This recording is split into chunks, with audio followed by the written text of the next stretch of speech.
So hello all of you. आज का video काफी ज्यादा इंटरेस्टिंग है। इससे इंटरेस्टिंग वीडियो किसी भी इंजीनियरिंग एस्पायरेंट के लाइफ में हो ही नहीं सकता, क्योंकि ये वीडियो प्लेसमेंट के ऊपर है। मैं प्लेसमेंट के सारे प्रोसेस बताऊंगा कि कैसे कैसे इंजीनियरिंग कॉलेजेस में प्लेसमेंट होते हैं।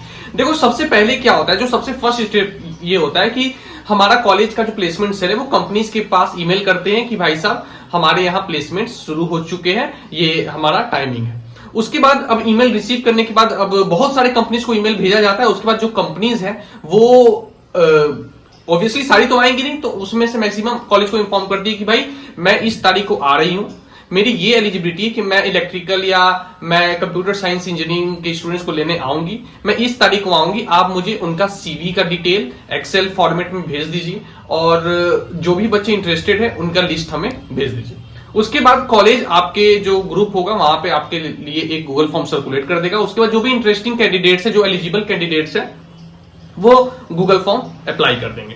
अब उसमें क्या होता है, हर कंपनी का अलग अलग सीन है। कुछ कंपनी कंडीशन उसी टाइम बता देती है, जैसे कि हमारा ये कंडीशन है, और कुछ कंपनी भीड़ देख के बताती है कि भाई इतने भीड़ जब देख लेंगे, अरे बहुत ज्यादा भीड़ हो गया, इतने बच्चों का इंटरव्यू और ग्रुप डिस्कशन और एग्जाम करवाना पॉसिबल तो है नहीं, तो उसके बाद वो कंडीशन नया नया अप्लाई कर देती है। और तो शुरुआती कंडीशन कंपनीज भेजती है वो बहुत बेसिक होती है, लाइक 60% इन 10, 60% इन 12, 60% इन बीटेक वो। लेकिन जब होता क्या है, जब देखती है कि बहुत ज्यादा भीड़ है, इतनों का तो हम लेंगे नहीं, तो नया नया कंडीशन वो अप्लाई कर देती है। तो हर कंपनी का अलग होता है। जो मैं रूल्स बता रहा हूँ, रेगुलेशन बता रहा हूँ, वो सब कंपनी ऑब्वियसली फॉलो नहीं करती है।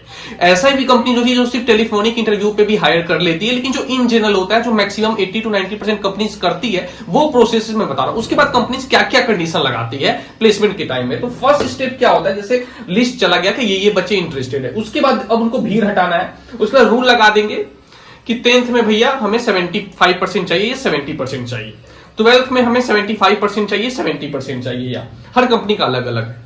कुछ और कंपनीज लाइक इस बार हमारे कॉलेज में भी आई है, वो बोल दी कि हम स्टेट बोर्ड एलिजिबल ही नहीं करेंगे क्योंकि भीड़ बहुत ज्यादा था, तो स्टेट बोर्ड को हटा दी, only CBSE and ICSE boards are eligible. देखो, ये ऐसा कोई फिक्स नहीं होता हर कंपनी का, हर कंपनी का अलग अलग रूल है, लेकिन छांटने का बहुत सारा सिस्टम है। उसके बाद बीटेक में आपकी सीजीपीए फिर देखेंगे कि टॉप के 60-70% स्टूडेंट्स में आना चाहिए। नो मैटर आपकी कॉलेज में सीजीपीए बच्चों की अच्छी भी हो सकती है, तो मैं ये नहीं बताऊंगा कि 7 सीजीपीए 7.5 सीजीपीए, हर कॉलेज का अपना है। किसी कॉलेज में 8 सीजीपीए नॉर्मल सी बात है, किसी कॉलेज में 6 सीजीपीए बहुत बड़ी बात है। तो वो कंपनी लिस्ट देख लेंगे कि हाँ भाई इतने बच्चे इस पार्टिकुलर सीजीपीए रेंज से ऊपर है, तो ये हमारा एवरेज उसको कंसीडर कर लेंगे।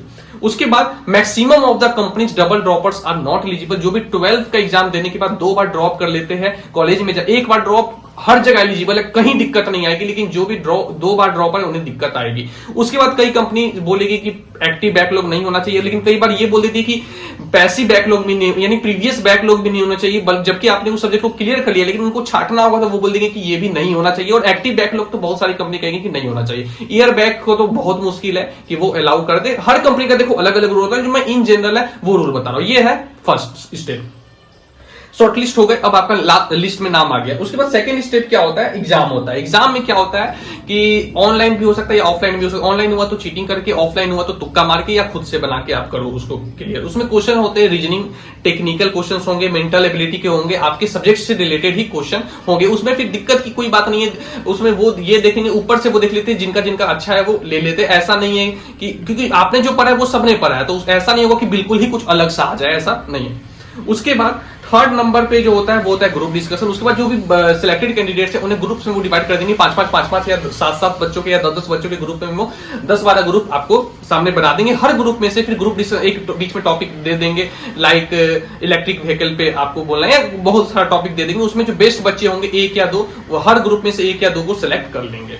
उसके बाद क्या होता है पर्सनल इंटरव्यू। पर्सनल इंटरव्यू में फिर वो आप जाएंगे, शुरुआत में जैसे आप एंटर करोगे तो कुछ अच्छे क्वेश्चन पूछेंगे, लाइक हाउ आर यू, आपके पापा क्या करते हैं, ये सब, जिससे आप फील अच्छा करो। जैसे ही आपका मूड अच्छा होगा उसके बाद टेक्निकल राउंड या बहुत सारे जो भी चीज उन्हें चाहिए, जो भी रिक्वायरमेंट है, उस टाइप के क्वेश्चंस वो आपसे पूछने लगेंगे। आपके सब्जेक्ट से रिलेटेड, आपके सिलेबस से रिलेटेड वो क्वेश्चन आपसे पूछने लगेंगे। उसके बाद जैसे ही पर्सनल इंटरव्यू आपका होगा, उसके बाद कुछ दिन बाद आपके पास वो लोग लिस्ट शो कर देंगे कि भैया ये बच्चे, हम कंपनी 3, 4, 5, 7 बच्चों का लिस्ट बता देती है, जनरली यही ले जाती है कि ये बच्चे को हम हायर कर रहे हैं आपके कॉलेज में। यही रहता है प्लेसमेंट का पूरा प्रोसीड्यूर किसी भी कंपनी का। मैंने बहुत जल्दी बहुत आसान भाषा में सारा चीज समझा दिया। ये हर बच्चों के साथ फाइनल ईयर ऑफ इंजीनियरिंग में 6 सेमेस्टर 7 सेमेस्टर में इस पेज से आपको गुजरना पड़ता है। पसंद आया तो लाइक करो, चैनल को सब्सक्राइब करो। So thank you and all the very best.